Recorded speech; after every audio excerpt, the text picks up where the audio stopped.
Welcome back to a special edition of The Heat. We're speaking with Iranian Foreign Minister Javad Zarif about the many challenges Iran faces at home and on the world stage.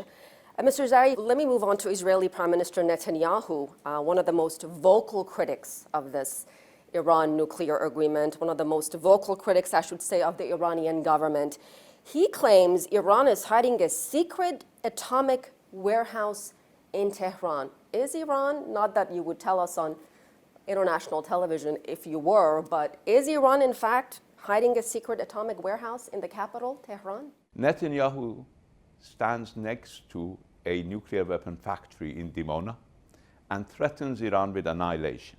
So if people want to talk about somebody threatening another country with annihilation, they should talk about Netanyahu. And I think he has a lot to answer. But on his allegations, Netanyahu has been saying that Iran is close to building a nuclear bomb since 1992. First time he said Iran was 5 years away from nuclear bomb was in 1992, then in 1996. Then in a testimony before Congress, before US Congress, he said that Iran was close. And all the time we're 5 years away, as if this statement of 5 years will never change. I think this is the boy who cried wolf, who is basically accustomed to crying wolf, has a habit of crying wolf, and the international community has tested him time and again, and they know that he's lying. Has no credibility whatsoever. Let me move on to the terrible terror attack that Iran suffered about 10 days ago in the southwestern city of Ahvaz. You sent out a very powerful tweet saying terrorists recruited, trained, and armed and paid by a foreign regime have attacked Ahvaz.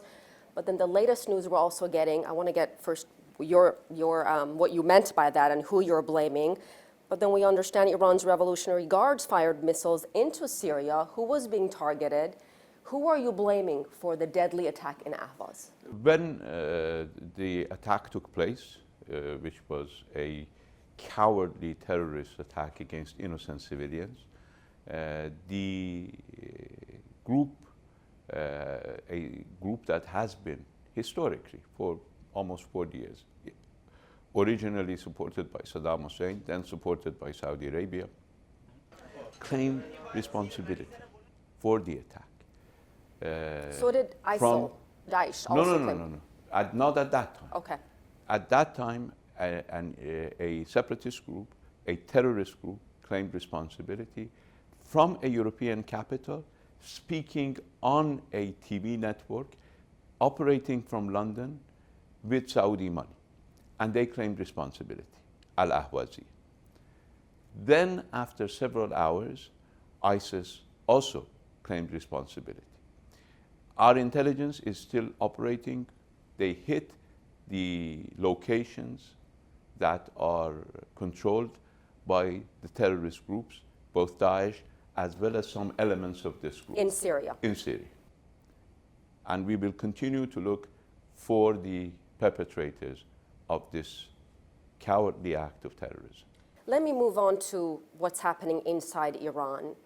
An economy in crisis. Iran's currency has taken a nosedive. There's high unemployment, accusations of corruption, Foreign Minister Zarif, inflation, frustration, and lack of hope for the future. What is your message to the people of Iran who are going through so much right now? Did they ever see the benefits of the nuclear agreement in Iran? And if you stick in this agreement, if the Europeans, if the Chinese, if the Russians stay, will they see the benefits? Will their lives get any better? Well, the nuclear deal had a number of objectives. One of them was to get economic dividends for the Iranian people, but it had other objectives, and we have achieved those objectives. The fact that the United States was isolated during last week's General Assembly is one indication of the fact that the United States has failed to securitize Iran, has failed to create a perception of threat from Iran, and the international community sees the United States for what it is, a bully. Economically, we were able to attract some foreign investment, foreign interaction. That is why some are concerned about these investors who came to Iran after JCPOA are now leaving. Now, Iranian people are used to resisting foreign pressure. We've been under pressure since probably day one after the revolution. And these pressures have continued. It doesn't mean that the Iranian people have made a mistake. It means that certain powers, the United States, some in the region, are not prepared to accept the new reality in the region. At the end of the day, we've gone through a lot, but we have come out stronger, more prosperous, and more powerful. We've gone through the Iran-Iraq war, we've gone through sanctions, we've gone through coup d'etats, we've gone through impositions by the United States. And look where we are, and look where our opponents are. Where is Saddam Hussein? Where are the people who were threatening us? They're all gone. But we are here, strong, vibrant, and our people will go through this phase in flying colors. With all due respect, sir, do you think things are going to get worse for the people of Iran once the second phase of these sanctions go into effect in November? What does it mean for them? I do not think things will get worse because sanctions are applied psychologically. The effect of sanctions are psychological. And we are feeling the effects of sanctions already. I don't think the United States has anything else to do in order to make it harder for Iran. They are pushing to the extent that they can, and it is going to backfire. Countries are moving away from US dollar. Countries are trying to use their own currencies in bilateral trade. Countries, not just Iran and other countries, but other countries between themselves are using their own currencies. This is going to backfire. I believe excessive use of US massive power in the global financial systems has already started to backfire and will backfire even more. Iran continues to arrest activists. Detention of dual nationals are certainly making headlines around the world.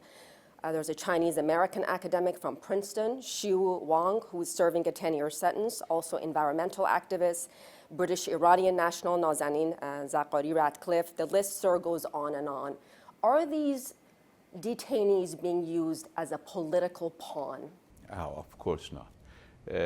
First of all, we have a large number of Iranian expatriate community which comes to Iran on a daily basis. Actually, all flights to Iran are full of Iranians living in other countries and coming to Iran for visit.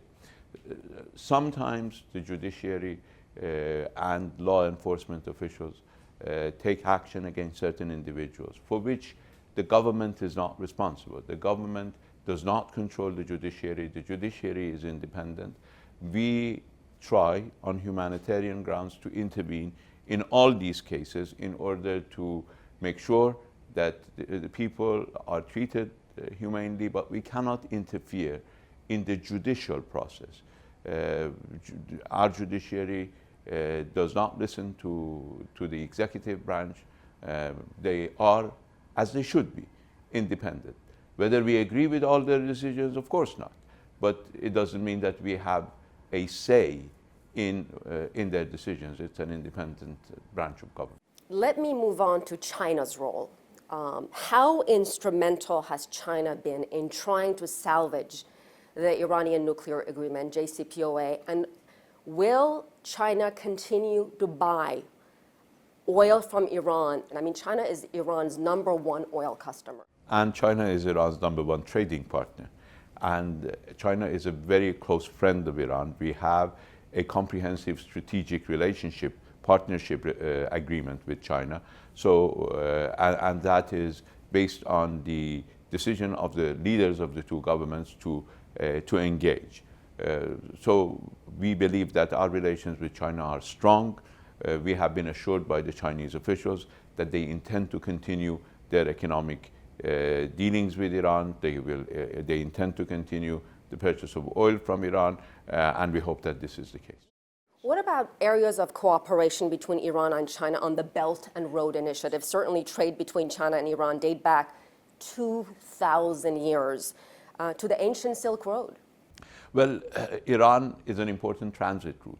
Our north-south corridor going from the Persian Gulf to the countries in the Caucasus, and from there going to Russia, to Europe.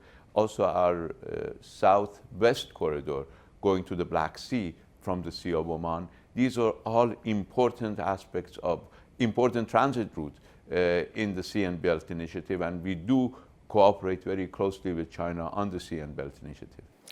Donald Trump's America First policies, whether it's the trade war with China, trade war with Canada, trade war with the EU, its withdrawal from international agreements, Foreign Minister Zarif, from Paris Climate Agreement, Iran nuclear agreement.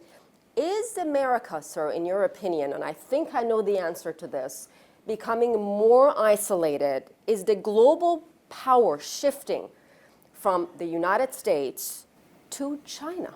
Well, the shift in the center of global power has been in the making for some time. But President Trump is making U.S. isolation, putting it on display, particularly when he came to the General Assembly last week. I wrote a book 2 years ago talking about the international system in the post-Western world. So I think we have moved away from a world where everything happened in the West or by the West. It doesn't mean that the West is dying. It means that the West is not the center of the universe anymore. Foreign Minister Javad Zarif, thank you so much for your time. Thank you for having me. And that's it for our special edition of The Heat from New York City. I'm Asieh Namdar in for Anna Naidu.